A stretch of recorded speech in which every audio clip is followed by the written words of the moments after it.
Ada puasa Ramadan. Aku bawa pulang. Pakcik, saya beli kaipap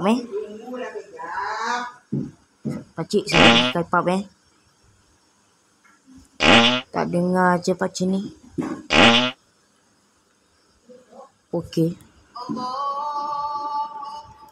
Yes, azam maghrib. Nyam bismillah.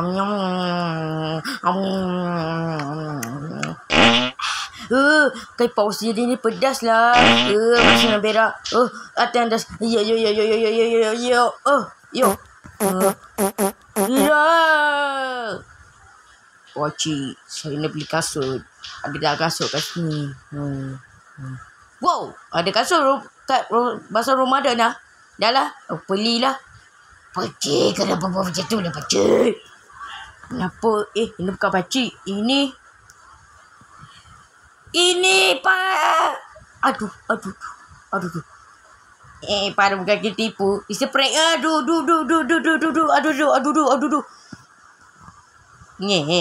Pada muka. Bira. Dah. Masuk bodoh.